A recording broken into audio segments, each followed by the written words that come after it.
हड़प्पा सभ्यता।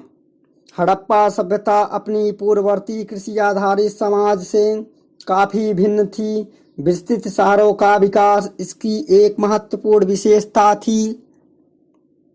यह अपनी किसी भी पूर्ववर्ती, परवर्ती तथा समकालिक सभ्यताओं से भव्य थी।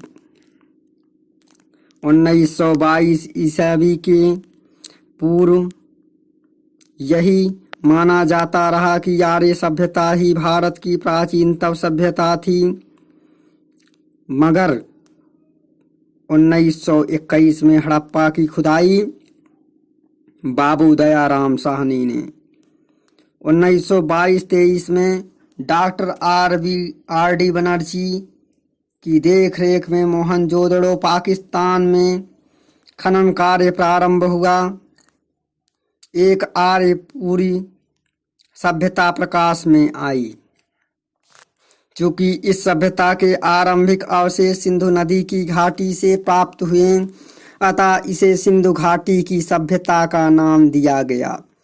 परंतु जब बाद में देश के अन्य भागों लोथल, गुजरात, कालीबंगा, राजस्थान, रोपड़, पंजाब, बनमाली, हरियाणा, आलमगीरपुर, उत्तर प्रदेश आदि स्थलों से इन सभ्यता के अवशेष मिले तो विद्वानों ने इसे हड़प्पा सभ्यता का नाम दिया। कश्मीर मांड उत्तर में है। सुतकोगेडोर यानी बलूचिस्तान जो कि पश्चिम में है, और पूर्व में आलमगीरपुर यानी उत्तर प्रदेश में, तथा दैमाबाद दक्षिण महाराष्ट्र में। इस प्रकार हम देखते हैं कि इनका सीमा विस्तार 1100 किमी उत्तर दक्षिण और 1600 किमी पश्चिम पूर्व था। आकृति इनकी जो थी त्रिभुजाकार थी। क्षेत्रफल 13 लाख वर्ग किमी तक फैला था। काल निर्धारण के संबंध में अलग अलग विद्वानों का अलग अलग मत है। रेडियो कार्बन C14 के अनुसार हड़प्पा सभ्यता काल 2350 से 1750 ईसा पूर्व निर्धारित हुआ है, जो कि सर्वमान्य है। जबकि अलग अलग विद्वानों का यह मत है कि जॉन मार्शल विद्वान कहते हैं कि 3250 से 2750 ईसा पूर्व इसका काल है। मधो स्वरूप वर्ष कहते हैं कि 3500 से 2700 ईसा पूर्व इसका काल है। आर्नेस्ट मैके कहते हैं कि 2800 से 2500 ईसा पूर्व इसका काल है। मार्टियर व्हीलर ने 2500 से 1500 ईसा पूर्व बताया है। हेयर सर्विस ने 2000 से 1500 ईसा पूर्व बताया है। CJ गैंड ने इसे 2350 से 1750 बताया है। जबकि सर्वमान्य क्या तिथि है? सर्वमान्य तिथि यह है कि 2350 से 1750 ईसा पूर्व है। नगर योजना। इस सभ्यता की महत्वपूर्ण विशेषता यह थी कि नगर योजना थी। मोहनजोदड़ो व हड़प्पा इसके प्रमुख नगर थे। नगर मुख्यतः 2 भागों में विभाजित थे। पश्चिम की ओर ऊंचा दुर्ग था और पूर्व की ओर नगर का निचला हिस्सा था। लेकिन धौलावीरा और बनावाली स्थलों पर दीवार से घिरा हुआ एक टीला है। नगर में सड़कें व मकान विधिवत बनाए गए थे। लोथल एवं सुतकोटगेर से दुर्ग और नगर एक ही रक्षा प्राचीर से घिरे हुए थे। भवन कैसा था? भवन प्रायः पक्की ईंटों के बने हुए थे। भवन संभवतः 1 से अधिक मंजिलों के रहे होंगे। मतलब इनके भवन जो है 2 मंजिले के बनते थे। ये सड़क के किनारे पर बने थे तथा इनमें प्रवेश गलियों से होता था। मोहनजोदड़ो में सबसे बड़ा भवन अनाज का गोदाम था, जो 45.71 मीटर लंबा तथा 15.23 मीटर चौड़ा था। हड़प्पा में ऐसे ही मगर इससे छोटे छा कठोर या कोठार मिले हैं जो 15.23 मीटर लंबा तथा 6.9 यानी 0.9 मीटर चौड़े हैं। हड़प्पा सभ्यता में कच्ची तथा पक्की दोनों प्रकार की ईंटों का प्रयोग हुआ। अधिकांश ईंटें आयताकार होती थी। विशाल स्नानागार या मोहनजोदड़ो का सबसे महत्वपूर्ण स्थल है। ईंटों से निर्मित यह स्नानागार 11.88 मीटर लंबा, 7.01 मीटर चौड़ा, 2.43 मीटर गहरा है। उत्तर तथा दक्षिण की ओर सीढ़ियां हैं। वह बगल में कपड़े बदलने हेतु कमरे हैं।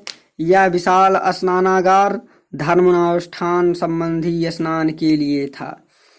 इसमें से पानी के निकास की भी उचित व्यवस्था थी। सड़कें, यहाँ की सड़कें 13/1/2 यानी 13.5 फुट से 33 फुट तक चौड़ी थी। सभी सड़कें पूर्व से पश्चिम व उत्तर से दक्षिण की ओर जाती थी, एक दूसरे को समकोण पर काटती थी। मोहनजोदड़ो का मुख्य सड़क 9.15 मीटर चौड़ा थी, जिसे पुराविदों ने राजपथ कहा है। यहाँ की नालियाँ गंदे पानी के निकास हेतु भवनों की ऊपर की मंजिलों से पाइपों का प्रयोग किया जाता था। गलियों की छोटी नालियाँ 1 फुट चौड़ी तथा 2 फुट गहरी थी। ये नालियाँ पानी को मुख्य सड़क से किनारे बनी बड़ी नालियों में ले जाती थी तथा ये बड़ी नालियाँ पानी को नहर से बाहर या नगर से बाहर नालों में ले जाती थी। नालियों को ऊपर से ईंटों से एक प्रकार ढका भी जाता था। सफाई हेतु इन ईंटों को सरलता से उठाया जा सकते। जल निर्धारण यानी जल का वितरण। जल कैसे? मोहनजोदड़ो के निवासियों ने जल वितरण का अति उत्तम ढंग अपनाया था। यहाँ अत्यधिक संख्या में कुएं पाए गए हैं। कुछ घरों में अपने कुएं थे तथा कई कुएं सार्वजनिक थे, जबकि लगभग सभी नगरों के छोटे या बड़े मकानों के प्रांगण व स्नानागार थे। कूड़ेदान। नगर में सफाई की विशेष व्यवस्था रही होगी, यह जगह जगह पर बने कूड़ेदानों से पता चलता है। और नगर में बंदरगाह इसका साक्ष्य लोथल से मिलता है। इस बंदरगाह में मिस्र तथा मेसोपोटामिया से जहाज आते थे।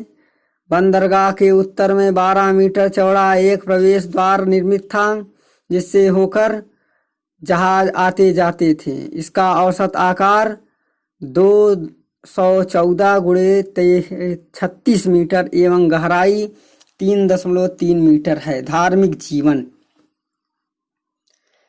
सिंधु सभ्यता से 4 प्रजातियों का पता चलता है।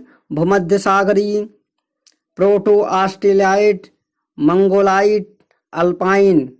यहाँ सबसे ज्यादा भूमध्य सागरीय प्रजाति के लोग थे। मोहनजोदड़ो की खुदाई से पता चलता है कि लोग कई वर्गों में विभक्त थे।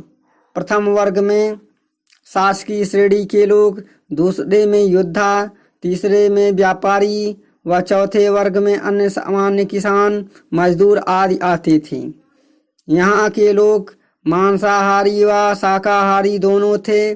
वे दूध से बनी वस्तुएं, गेहूं, जौ, मछली, मांस, कछुए आदि खाते थे।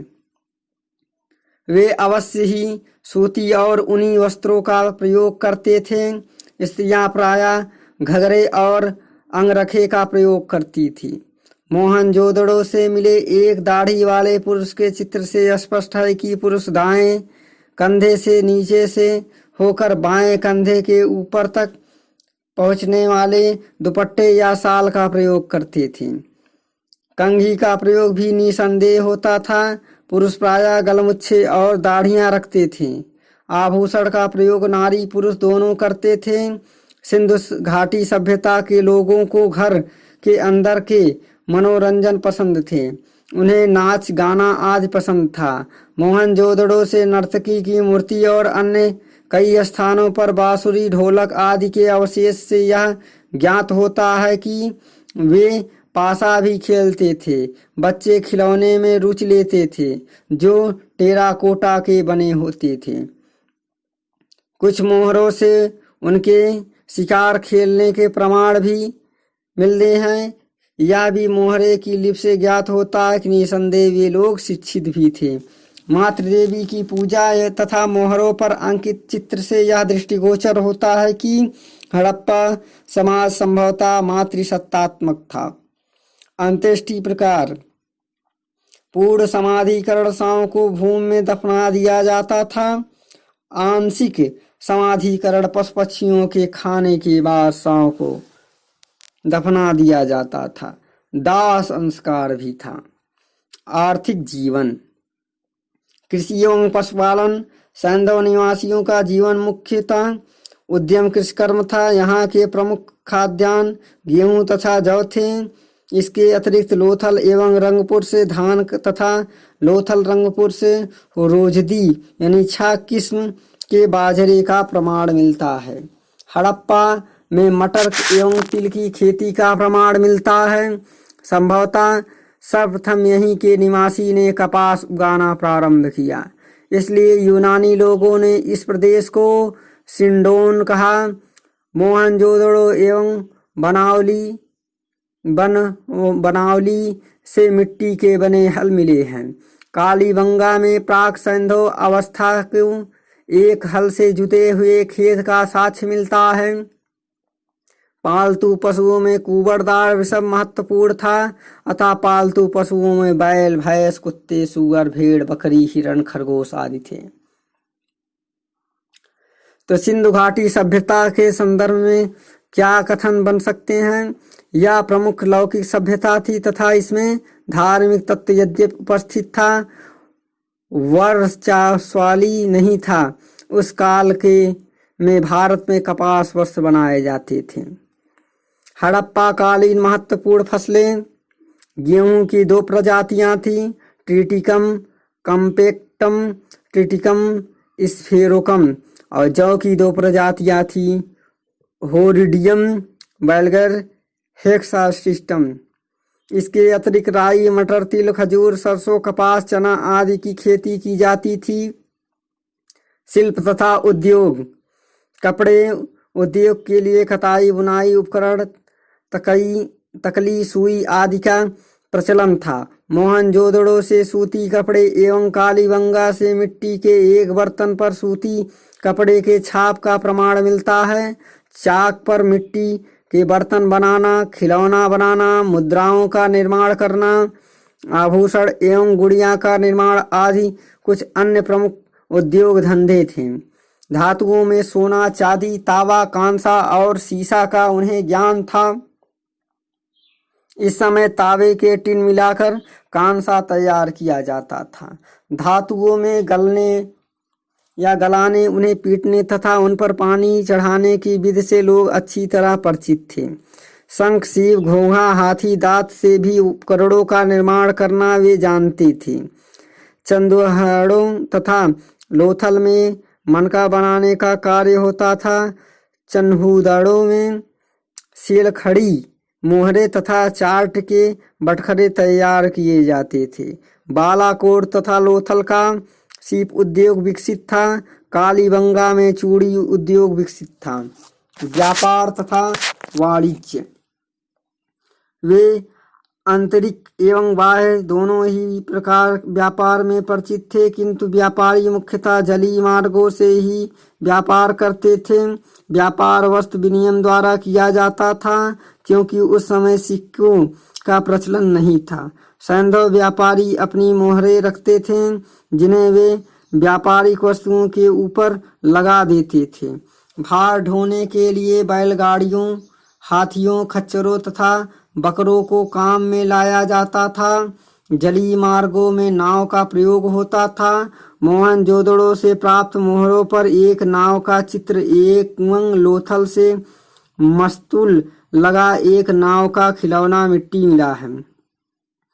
मध्य एशिया, फारस की खाड़ी के दो देशों उत्तरी पूर्वी अफगानिस्तान, ईरान, बहरीन द्वीप, मेसोपोटामिया, मिस्र, क्रीट आदि से इसके व्यापारिक संबंध थे।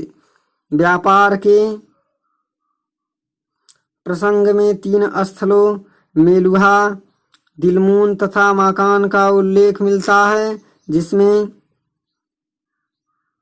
जिसमें मेलुहा की सिंधु क्षेत्र से, दिलमून की फारस की खाड़ी के बहरीन से और माकान की बलूचिस्तान के मकरान तट से पहचान की गई।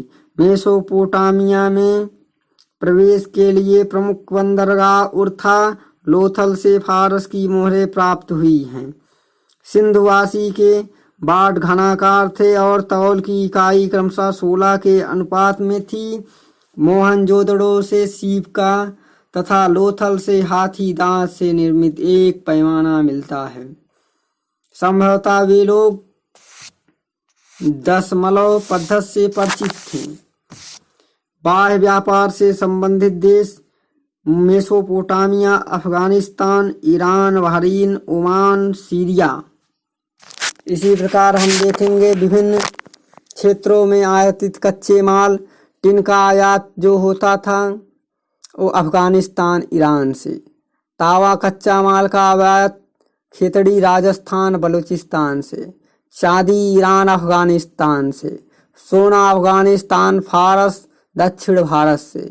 सीसा ईरान, अफगानिस्तान, राजस्थान से। शिलाजीत हिमालय क्षेत्र। लाजवर्द मेसोपोटामिया, बदख्यासा और नीलरत्न बदख्यासा और नीलमणि महाराष्ट्र से। हरितमणि दक्षिण भारत से और शंख तथा कौड़िया सौराष्ट्र दक्षिण भारत से। सीप की बनी हुई वस्तुएं, सूती कपड़ा था। हाथी दांत की वस्तुएं, मनके थे। कपास, मिट्टी के बर्तन, अनाज, टेराकोटा मूर्तियाँ। राजनीतिक जीवन। इस संस्कृत के राजनैतिक जीवन या संगठन का हमें कोई आभास नहीं है, लेकिन इस सभ्यता की सांस्कृतिक एकता जैसे मृगभाट के स्वरूप, घनमाप, कंसन या कंगन, पशुओं की मूर्तियाँ आदि किसी केंद्रीय सत्ता के बिना संभव नहीं हुई होगी। सुदूर व्यापार के साक्ष्य तो इसको और भी सुदृढ़ बनाते हैं। वाणिज्य व्यापार की अधिकता को देखते हुए यह कहा जा सकता है कि संभवतः हड़प्पा सभ्यता का शासन वणिक वर्ग के हाथों में था।